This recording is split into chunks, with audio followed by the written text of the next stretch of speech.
இன்றைக்கி ரொம்ப ரொம்ப டேஸ்டியான மட்டன் சுக்கா ரெசிபி தான் பார்க்க போகிறோம். நம்ம வீட்டிலே வறுத்து பொடி பண்ண ஸ்பெஷலான ஒரு மசாலா தான் நம்ம இதில் சேர்த்த போகிறோம்.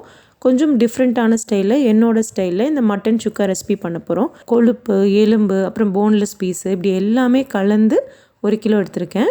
ஒரு 1/4 ஸ்பூன் மஞ்சத்தூள், ஒரு 1/2 ஸ்பூன் மிளகாய்த்தூள், 1 ஸ்பூன் நல்லா நிறச்சி இஞ்சி பூண்டு விழுது, கொஞ்சம் உப்பு சேர்த்து நல்லா அப்படியே ஒன்றா கலந்து விட்டுடுங்க.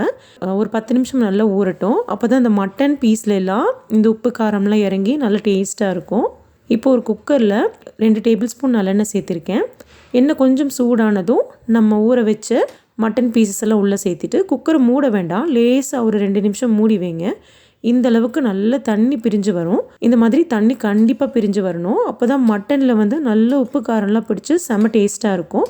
இப்போ குக்கரை மூடி மீடியம் ஃப்ளேம்லேயே ஒரு 4லேருந்து 5 விசில் வரைக்கும் வச்சு எடுத்துக்கலாம். இதுக்கு ஒரு சூப்பரான சுக்கா மசாலா ரெடி பண்ணிடலாம். பேனில் 2 ஸ்பூன் மல்லி, 1/2 ஸ்பூன் சீரகம், ஒரு 3/4 ஸ்பூன் மிளகு, 1/2 ஸ்பூன் சோம்பு, 2 துண்டு பட்டை, 2 ஏலக்காய், ஒரு 3லேருந்து 4 கிராம்பு, 1 டீஸ்பூன் அளவுக்கு கசகசா, கொஞ்சம் கருவேப்பிலை சேர்த்து நல்லா ட்ரை ரோஸ்ட் பண்ணி எடுத்துக்கலாம். நீங்கள் வரமிளகாய் சேர்த்துற மாதிரி இருந்தால் இந்த ஸ்டேஜ்லேயே சேர்த்திக்கோங்க. நான் மிளகாய் தூள் தான் சேர்த்த போகிறேன். இது நல்லா ஆறுனதுக்கப்புறம் பொடி பண்ணி எடுத்துக்கோங்க. இப்போ ப்ரெஷர் ரிலீஸ் ஆயிடுச்சு. குக்கர் ஓப்பன் பண்ணி பார்க்கலாம். நான் கொஞ்சம் கூட தண்ணி சேர்த்துல, ஆனால் உங்களுக்கு பார்த்தாலே தெரியும் கிட்டத்தட்ட ஒரு 2 டம்ளர் அளவுக்கு தண்ணி உள்ளே இருக்குது. இது மட்டன்லேருந்து பிரிஞ்சு வந்த தண்ணி. இது ரொம்ப டேஸ்ட்டாக இருக்கும். இதில் மட்டனோட ஃப்ளேவர் ஃபுல்லாக அப்படியே இறங்கியிருக்கும். இந்த ஸ்டேஜ் கண்டிப்பாக முக்கியம். இந்த மாதிரி நல்ல தண்ணி பிரிஞ்சு வர வரைக்கும் அது வேக வைக்கணும். இப்போ சுக்கா பண்ணுறதுக்கு ரெடி பண்ணிடலாம். நான் இப்போ ஒரு இரும்பு பேன் தான் எடுத்திருக்கேன். ஒரே 1 டேபிள் ஸ்பூன் நல்லெண்ணெய் சேர்த்துக்கலாம். கொஞ்சம் சீரகம், பொடி பொடியாக நறுக்குன ஒரு பெரிய வெங்காயம், கொஞ்சம் உப்பு சேர்த்து நல்லா வதக்கிக்கலாம். பெரிய வெங்காயத்துக்கு பதிலாக நீங்கள் ஒரு 10லேருந்து 15 சின்ன வெங்காயம் கூட சேர்த்துலாம். டேஸ்ட் இன்னும் சூப்பராக இருக்கும். 1 டீஸ்பூன் இஞ்சி பூண்டு விழுதை சேர்த்திட்டு அதோட பச்சை வாசனை போகிற வரைக்கும் நல்லா அப்படியே வதக்கி விட்டுடலாம். இந்த அளவுக்கு அது நல்லா வதங்கினதுக்கப்புறம் நம்ம வேக வச்ச மட்டனை தண்ணி வடிச்சிட்டு வெறும் மட்டன் பீசஸ் மட்டும் இப்போ நம்ம உள்ளே சேர்த்துக்கலாம். உங்களுக்கு எவ்வளோ தேவையோ அந்த அளவுக்கு மட்டன் சேர்த்துக்கோங்க. நான் இப்போ ஒரு 3/4 கிலோ அளவுக்கு மட்டன் சேர்த்துக்கிறேன். வேக வச்ச தண்ணியில் ஒரு பாதி சேர்த்துக்கிறேன். இந்த மீதி மட்டனும் அந்த தண்ணியும் நான் குழம்பா வைக்க போகிறேன். ஒரு 10லேருந்து 15 தேங்காய் பீசஸ் உள்ளே சேர்த்துக்கலாம். எங்களுக்கு அந்த தேங்காய் பீசஸ் இருந்தால் ரொம்ப பிடிக்கும் அப்படிங்கிறனால நான் சேர்த்திருக்கேன். சுக்காவில் வந்து நம்மளோட ஆப்ஷனல் தான். இதை நல்லா அப்படியே வதக்கி விடுங்க.